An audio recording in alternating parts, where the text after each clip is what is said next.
April 25వ తేదీ. ఎడారిలో సెలయేర్లు. మగ్దలేని మరియయు వేరొక మరియయు అక్కడనే సమాధికి ఎదురుగా కూర్చుండియుండిరి. మత్తయి సువార్త 27వ అధ్యాయము 61వ వచనము. విచారం అన్నది ఎంత అర్థం లేని విషయం. అది నేర్చుకోదు, తెలుసుకోదు, కనీసం ప్రయత్నించదు. ఈ మరియలిద్దరూ కుమిలిపోతూ ప్రభువు సమాధి ద్వారం దగ్గర కూర్చుని ఉన్నప్పుడు ఇప్పటిదాకా పునరుత్థానాలతో జయార్భాటముతో గడిచిన ఈ 2000 సంవత్సరాల గురించి వాళ్ళకేమైనా తెలుసా? మా ప్రభువు వెళ్ళిపోయాడు అన్న ధ్యాసే గాని దాని వెనుక ఉన్న పరమార్థాన్ని ఏమన్నా గ్రహించారా? వాళ్ళకి దుఃఖకారణమైన క్రీస్తు మరణం ద్వారానే మనందరి విమోచన కారణమైన జయశీలి క్రీస్తు లేచాడు. లెక్కలేనన్ని హృదయాల అంగలార్పులో నుండి పునరుత్థానం చిగురించింది.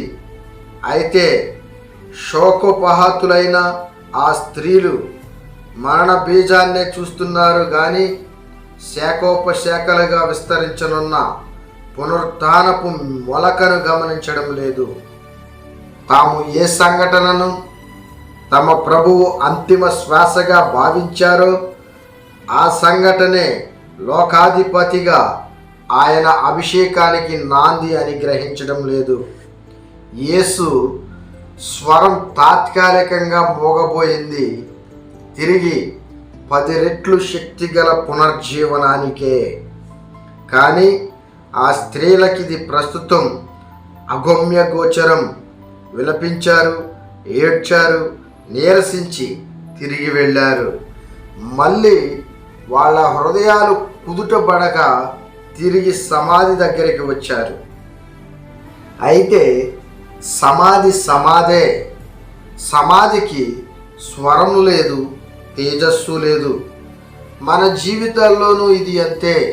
మనమంతా వనంలో సమాధిని ఆనుకుని దిగాలు పడి కూర్చుంటూ ఉంటాము. ఈ దుఃఖానికి ఉపశమనం లేదు. ఈ దుఃఖంలో ఏ ప్రయోజనము లేదు. దీని ద్వారా నాకు చేకూరే లాభమేమీ లేదు అనుకుంటూ ఉంటాము. కానీ మన లోతైన దుఃఖం వెనక, అతి భయంకరమైన ఆపద వెనక క్రీస్తు నిద్రిస్తూ ఉంటాడు. తన సమాధిలో విజేతగా తిరిగి లేవడానికి చావు పొంచి ఉంది అని మనం అనుకునే చోట మన రక్షకుడు వేచి ఉంటాడు. ఆశలు ఎండిపోయిన తావుల్లో ఫలభరితమైన ప్రారంభం ఎదురు చూస్తూ ఉంటుంది. పేరుకుపోయిన కారు చీకటిలో తిరిగి మరెన్నటికీ అస్తమించని చిరుకాంతి కిరణం తలుక్కుమంటుంది. ఈ అనుభవాలన్నీ మన గుండెల్లో నిండిన వేళ ఇక మన తోటలో ఇప్పుడున్న సమాధి ఆ తోట అందాన్ని పాడు చేయదు. అక్కడొక్కడ విచారపు నీడలున్నప్పుడే మన సంతోషం ప్రస్ఫుటమవుతుంది. దేవుడు స్థాపించిన ఉల్లాసపు దీపస్తంభాల వల్ల మన విచారపు క్రియనీడలు కూడా అందంగానే కనిపిస్తాయి. ఆ నీడల్లో పూసిన పూలు ఇంపుగా కనిపించకపోవచ్చు. వాటిని కోసి మాల కట్టడానికి మనకు ఇష్టం లేకపోవచ్చు. కానీ అవి ఆత్మ పుష్పాలు. ప్రేమ, ఆశ, విశ్వాసం, శాంతి, సంతోషాలు ప్రతి క్రైస్తవుడి అంతరంగంలోనూ ఉన్న విచారపు సమాధి చుట్టూ వికసించే పరిమళ సుమాలు ఇవి. స్వకాల కాలిబాట క్రీస్తు విశ్రమించిన చోట. గులాబీలు పూయవు ఈ తోట, ఇది ముళ్ళబాట. పరలోక దీవెనల గరిక పూలు వికసించాలంటే ఈ చోటే మేలు. ఈ బాటలో సిలువ మోసినవాడు రాకుమారుడవుతాడు ముందునాడు.